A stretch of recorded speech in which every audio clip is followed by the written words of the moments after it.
everybody, welcome to GeekStorm. I'm Sean Hilton, owner of Comics Q, founder of the Kokomo Con, which is taking place on Saturday, October 12th, coming up just right around the corner, where we will have Zane, the Silver Space Ranger, from Power Rangers in Space at the show this year as our guest of honor.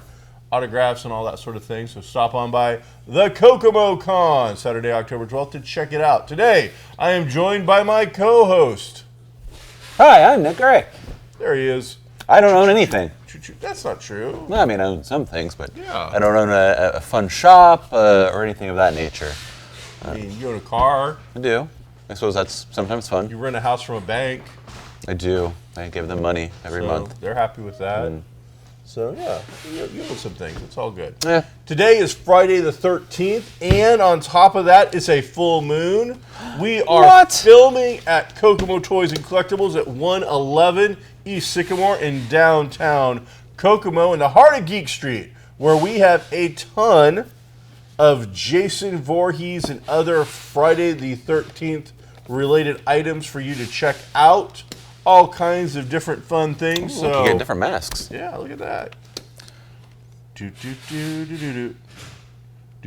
So it's pretty cool. So, however, he does not have a new movie out. It is still it. It too is still number one at the box office. Yeah, 2 weeks in a row. I believe so. Probably. I don't think anything's really come out to test it out.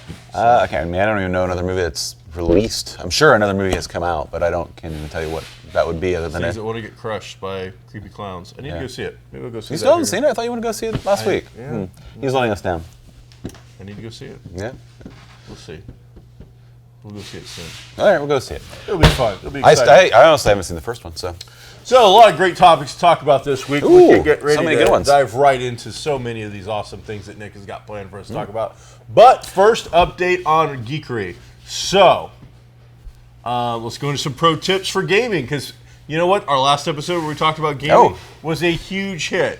So, was it? Let's talk about... One guy commented, so yes. Yeah. Oh, what was the comment? What was the comment? I missed it. He always loves it. Gaming talk. Oh. Hey, there's more gaming talk for that one guy.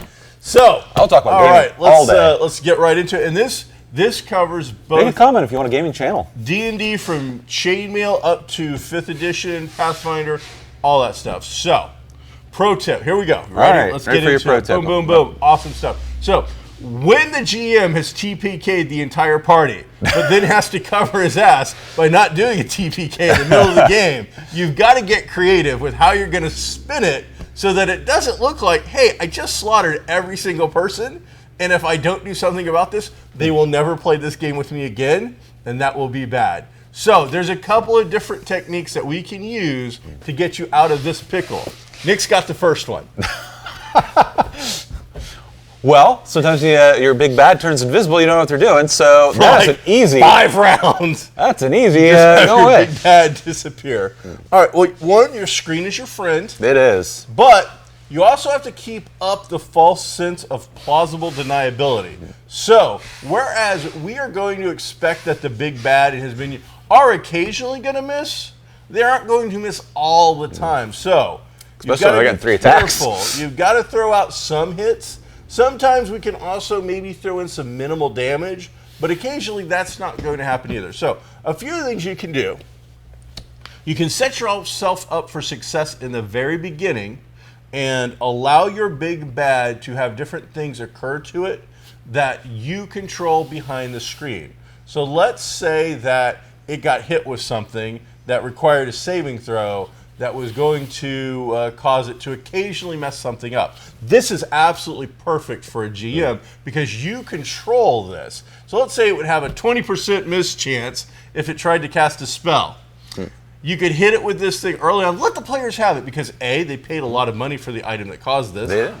B, they don't know when it's going to work and when it's not going to work because, again, the screen is going to do all this for you. So it gives you a great out to help you build up the suspense. Is it going to work this time? Is it not going to work this time? Absolutely. That's a really good one. What else you got? Well, you can... screen is your friend. Well, you can, help them out when saving throws go off. Oh, yeah, because trust me, when it comes to time, they're all going to fail. The most Crucial saves. Yeah. Yep. And choosing what spells and when you cast them to maybe not using the most devastating effects or combinations. Yeah. That's, unless you're really just going for blood, then devastate away, I guess. But there are certain combinations that most boss type characters have that if you do them with their minions and everything, it is going to just be It's awful. Horrible murderization. So making sure that you don't just go bang, bang, bang, bang, and check that list off, or the police will come. Subterfuge, food. When all else is going horrible, hey, it's snack time! Even if it's in the middle of combat, because it takes people's mood out of it, get some snacks real quick, give the players maybe some time to readjust. Another thing that is hard for, like I said, on the GM side when you're trying to trying to hope that they make a roll. Any roll. Make a roll, and then healing. When the players are rolling the absolute minimums of everything, that does make it way more difficult. Excuse me. Gesundheit. Another thing to do is check the characters themselves, because by the 6th session, you should make sure that the bard's abilities are actually where they need to be, and not -3 across the board. Hey, my defense, my ranger in your game, same thing. I had no clue that was a thing. Okay, there you go. So apparently checking check Mike's character sheet. Maybe I'll actually give it a 1-star. Well, there you go. All right, so those are just a few handy tips that can help out a GM to not TPK the entire party. Hey, not one person died. You're right. But you can definitely tell the power flux when Lauren's character goes down. Damage output goes down. Well, I mean, when one character is actually down and another is fleeing, doing relay for life, his own life out the door, and is I don't know where. That all of a sudden that becomes. And then another guy's fear paralyzed. Effects. I mean, yeah. When it's down to the bard and the healer. 1d6, no strength bonus. When the 2 support characters are like, I can hold it down. Like, all right, there you go. So, good stuff. But hey, another gaming news. I love games. Well, it's more video games. Video games, I play those too. Fortnite, for the first time in 12 months, was dethroned as the #1 played game. Oh, really? Mm-hmm. Oh, holy cow. Gears of War, the new Gears of War, finally dethroned it. Now, I assume it's only going to be for like a month before Fortnite comes back, but Gears of War is the #1 played game. I mean, have we had a lot of AAA, just super big releases in recent memory? It's probably been last fall that I can remember, like, big game herders, coming out that are going to just control the stuff. I mean, Gears of War is a pretty beloved franchise. Xbox, you and me have played a couple of them together. Yeah. I like the co-op. I like the couch co-op. Yeah. Everything's gone to online co-op, which is fun and stuff, but, I don't know. I'm old school. I like to have my buddy sit next to me and we're playing, cuss at the screen in the same room as we get cheated as... Why are you dead again? I hit him. He just won't go down. Hey, you chainsaw? What? Why am I running? I'm supposed... So yeah, I love that stuff. Yeah, but so Gears of War and Gears of War is coming out, but I think Borderlands 3. I mean, I think it's Borderlands 3, but it's not Borderlands, the actual third one that they've ever made. There's the pre-sequel and that kind of stuff. I love Borderlands. I do too. I didn't like, you know what's funny? I love them. I didn't like the pre-sequel much, but I didn't like it because that was just bad on their part. I think they put out the pre-sequel for the PS3 like 2 months after the PS4 came out or something like that. So that may have been. I don't know. The timing was weird, really weird. I had a PS4. It didn't come out for the PS4 at the time. It was only for the PS3. I think since I'd already converted. Yeah. And then there was a weird air mechanic for a portion of it where you had to like have air, and I didn't love that. Good to breathe, yeah. Not in the video. I mean, there's enough going on in a Borderlands video game that worrying about my oxygen level is, that's not for me. So yeah, I'm curious if Borderlands will take a lot of hype. There was a lot of early naysayers and people criticizing it, but I think the early reviews and now are all coming back very, very positive. I from everything I saw in the trailers and the gameplay that they put out, I didn't get why people were. I think people were just trying to be trolls, and I think so. I didn't see anything in it that made me think. Is there a microtransaction situation? I don't believe so. So I've been really lucky. Most of the games that I've really enjoyed so far have avoided microtransactions. Yeah. There's DLC content, but I take DLC content as a take it or leave it.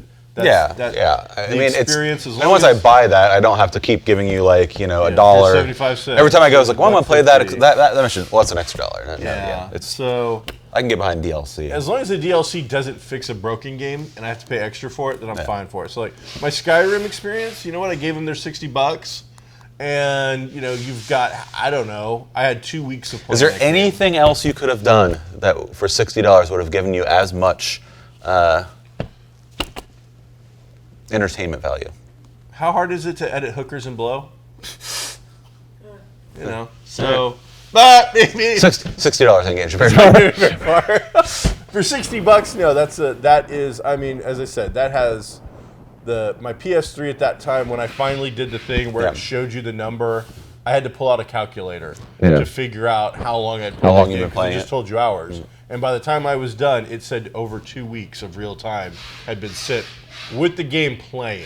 Yeah. Now, as we both know how I play video games, that is every load screen is me like going off to do something and then coming back. Sometimes it was within 30 seconds and sometimes that was 30 minutes. So when I play a video game, my house usually gets very, very clean.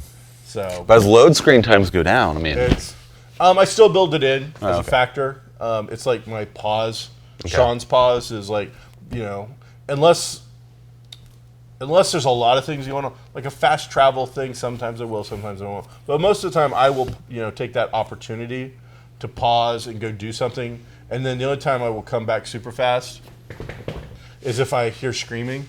Like I just fast travel to, wherever and there's super mutants trying to eat my face. I didn't know about that. a dragon landed right in front of you. Yeah, I'm like, dog meat, why aren't you doing your damn job, dude?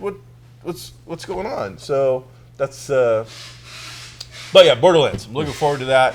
It looks like we're getting, again, for the third game, all new characters. It doesn't look like anybody's back. But I think we're getting Tiny Tina. Was it Tiny Tina or was it, what's her name?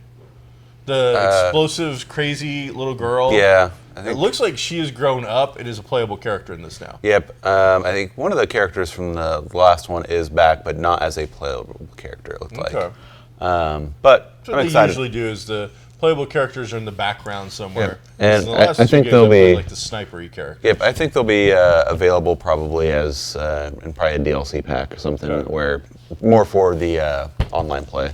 So I'm definitely interested in it. We'll see how There it was goes. some great DLC though. Borderlands always does really good stuff. DLC. Always very impressed with it. But yeah.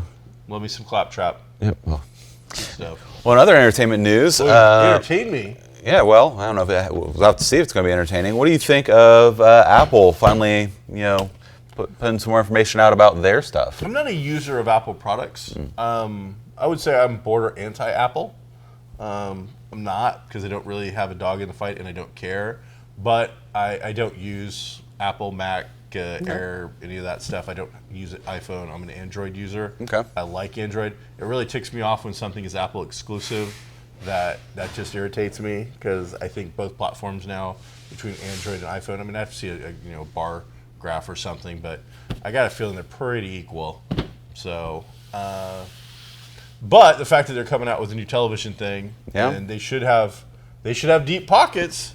I mean, they have very deep pockets. Do you think it's going to be an actual contender against Netflix and now Disney's Hulu, Disney Plus, ESPN? Do you think? My gut. No information. No, because we don't really have anything yet. My gut says no, because it is coming out in too crowded a field. You've got Disney coming out with a package and a name that is by far the most And IP. Yeah, that name, their name has got too much power behind it. You tell me Apple, and I'm like, yeah, okay. You tell me Disney, I'm like, oh, holy cow. Are they going to buy me and destroy my soul? Netflix is still just, the powers behind it. And then you have Hulu's. You've got which is owned by Disney. You got the Amazon Prime situation. If Amazon Prime had ever bothered to clean up their navigation, I think they'd be a major contender that we're talking about a lot more. They put out decent original content, but if you ever go to Amazon Prime and try to use their navigation to find something, oh, hey, Doctor Who, cool. Yeah, season 8. I'm like, why don't I not just hit Doctor Who and then you pop up with all the different seasons? No. If I want season 7, I've got to like go through scrolling, and there's no rhyme or reason to any of it, it seems. It's a giant mess. And I just don't understand it. But the thing is, as I said, I think Apple is entering an overcrowded room with too much noise right now going on, too much excited noise. I just don't. I think the big thing is going to be content. Like, they are going to have absolutely amazing content that drives people to it, I think, to be able to pull it off. Sure. And it's going to have to be more than just one show. Otherwise, it's going to be like, HBO Showtime, where a majority of that, people will only have that kind of those services while that show is airing. Yeah. As soon as Game of Thrones is over, that month or 2 months, we're canceled. Now, I'm going to watch a lot of it just because it's something new. I'm going to take advantage of whatever stuff is on there, but I've heard the price point's supposed to be $4.99. Being very aggressive. So, and I think you're going to get it free with the purchase of a year free, I believe, with one of the new iPhones, or one of the new MacBooks, or I think even one of the new iPads. Okay. So, I mean, they're trying to really go after their... It's one of those things where you're going to throw it in free as an incentive, and that's cool. But the problem is you made it so cheap to begin with that now that doesn't have any appeal to me. I'm going to spend so much money on a MacBook to own that thing that you offering me $60. I mean, the phone's going to be $1,000. Yeah, it's a $60 value. I'm like, I mean, at that point, that $60 value doesn't mean anything to me. So, yeah, again, the only thing I've seen is they've been popping up with their first trailer for a Jason Momoa post-apocalyptic sequence where everyone's blind, and then the first children are being born in generations that can see. It's a great sounding concept. There's just too much about it that boggles my mind a little bit as you're watching the trailer and what's going on with it. Jason Momoa is a good name, I think, to launch this kind of thing with. I just don't know that you're getting the full appeal by making him a blind warrior in a post-apocalyptic world. I mean, they've supposedly signed a bunch of different A-list talent to be able to produce, but you've heard very little other than that about what content and what shows are actually going to be on it. Do we have a date of launch yet? They may have announced it, and I think it eludes me. It's this year. I put it this way. You had CBS All Access or whatever they're calling it, and it had for television, it had big names behind it. It had, your Star Trek Discovery, pretty much to kick it off. It had the spin-off of The Good Wife, whereas not very geeky, super popular amongst fans. That was a 7-8 season long run that had all kinds of people buzzing and talking about it. So CBS has had good stuff on it, or at least potentially good stuff on it, yet I still haven't signed up for it. They haven't sent me over. I own a comic book store. I love comic books. I don't have the DC All Access thing. I mean, it just makes sense that it would be on at the store like all the time. Yet, those things have not done something yet to lure me in. DC All Access has got close with the originals are done. The originals, and then all the animated movies and stuff like that. I was like, I'll be honest, because I like I like DC's animated stuff. Yeah, it's really I think good. their movies are just rough. So, but their animated stuff. And now I'm just not convinced it's going to stick around. So that's the other thing. It's like, who are they going to sell it to? Like who's going to give them the money? And there's a chance you just see a Warner Brothers eventually access kind of which a thing. Would make way more sense. And then it gets wrapped into that, and then they have all this content that they can take over there, and they've got some original talkie shows. With DC and some of the Warner Brothers stuff, since Disney's leaving Netflix, I wouldn't be... If they announced that, sometime next year, doing DC originals. Yeah, Netflix and Warner Brothers. It makes sense. Like contract. hey, we'll take over your streaming service, we'll take over this, blah, blah, blah, we'll run it for you. It would have a lot more behind it, I think. Yeah, and I think that would be beneficial probably to both of them if they could, get a good monetary, workout for it. But yeah, with so many different streaming services and things. It's a very crowded playfield right now. But it's nice that it's a la carte with, I can sign up and just get the thing I want from this for the time I want it, and then I'm done. We're now in that age where we have IV economics, where all of these different programs, facilities, different companies want a direct line into your bank account every month, dripping a couple of bucks into their thing. And yes, the Apple thing at $4 or $5 sounds pretty good. The Disney one at the $6 or whatever, that sounds really good. And in our back of our head, it's only $6. But then Netflix, Amazon, do you have CBS? Do you have this? Do you have that? The whole idea, at least in my head originally, was cut the cord, get away from your cable company, and then pick the a la carte. And it will be cheaper. Except now, the cart could get so damn full, and you've got it monthly, so it's just automatically coming out of your account. And you know how it is, and they expect this. It happens with a lot of people.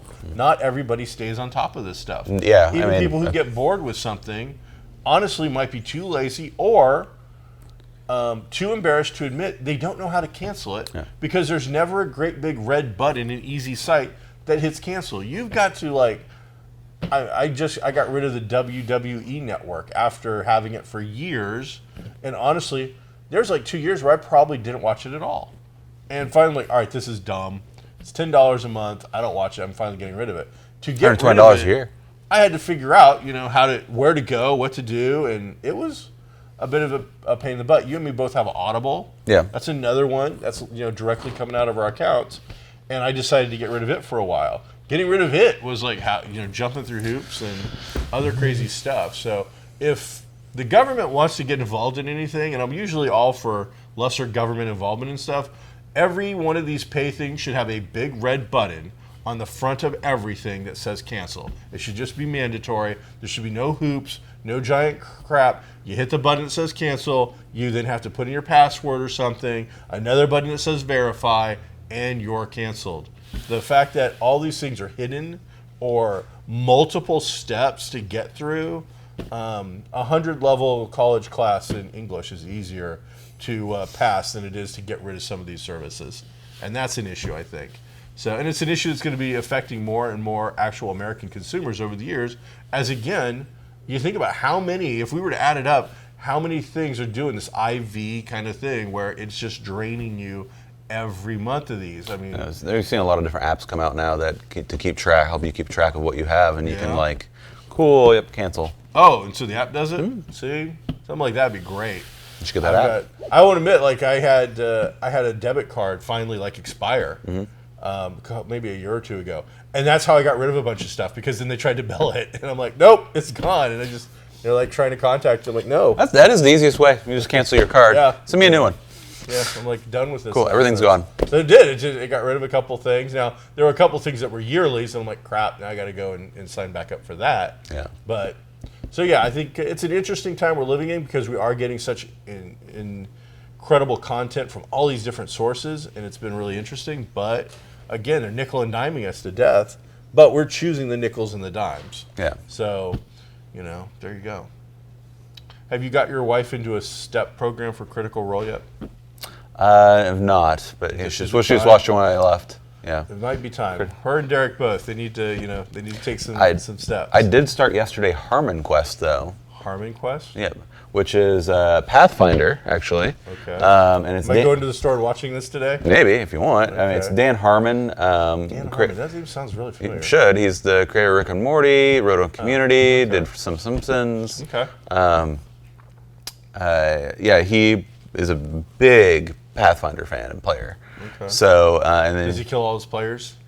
He's actually not the. So it's called Harmon Quest. He's actually not the GM. Oh, okay. Yep, he's just one of the players. Named after me, people. Yep. They kind of keep me alive. They kind of go over that in the first episode. It was it's named after me because I like to name things after myself, but I have very little to do with it. This is our GM. So yeah, it's episodic. It's all animated. So he animates the entire thing.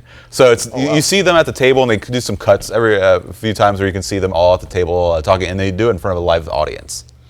Oh wow! So yeah, they play in front of a live audience every week, and he has every week there's a celebrity guest. Now are these like one shots? Is it an no? It's so the main 3 people that play is that ongoing their story arc. Okay. The celebrity guest that's there is always. I'm only Ziggy the Torchbearer. Yeah, I've not seen it. Sometimes they turn on him. Sometimes they're. A lot of times they die. Interesting. But yeah, so. How long are each episode? I want to say they're definitely edited down, like for like. To make it, they don't go through all the rigmarole of everything. It kind of keeps it down to a nice, watchable thing. I think they're about 30 minutes. Okay. Episodes, I think. Maybe they're 40 minutes.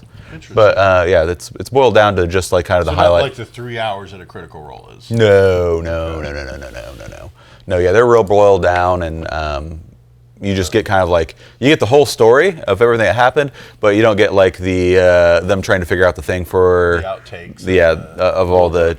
Okay, well, I'll definitely check that out. So plus being animated, that sounds like it'll be fun. Yeah, it's fun. You do have to get VRV to get it, which is free, but you do have to sign up for it. What is a VRV? It's just another streaming service. Of course it is. It was a good segue free for now, but next well, week. you can always buy premium because there's commercials with regular. Okay. So, well, very cool. I'm on episode. I think I'm on episode 10. I think 11. Wow. Okay. So picked up a 3 copy seasons of Gloomhaven for the store. Gloomhaven. 20-some-odd pound board game mixed with a role-playing game. If you have small dogs, don't drop it on it. With legacy elements, so you go in as a group, you play it together. It plays, I've been told, like a adventure for an RPG, but with board game style mechanics. And then I sold it the next day. Guy walked in. I'm like, I bought it for myself, but we put it out for sale. If you know anything about Sean Hilton, everything's for sale. Everything's for sale. So I put it out for sale. I'm like, well, we'll see. It's pretty beefy. It's expensive. It's like a $140 board game. Yeah.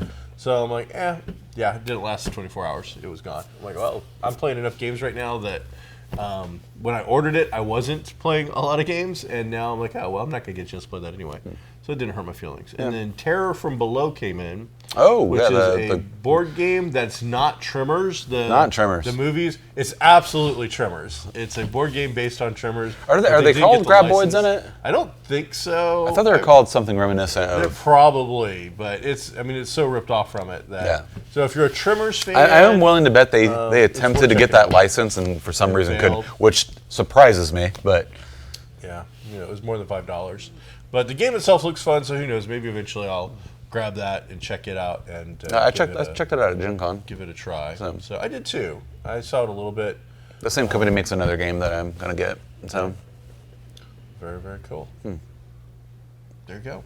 Well, next week we will be back with another episode where we'll discuss some gaming stuff because that seems to be our most popular stuff, as well as all the ongoing things. We may watch a movie, read a comic, talk about some toys. It'll be fun. Yeah. It'll be exciting. It'll be worth checking out. Oh, and we'll have our experiment to show you how to do stuff with dice. We'll see you next time. Be groovy, everybody.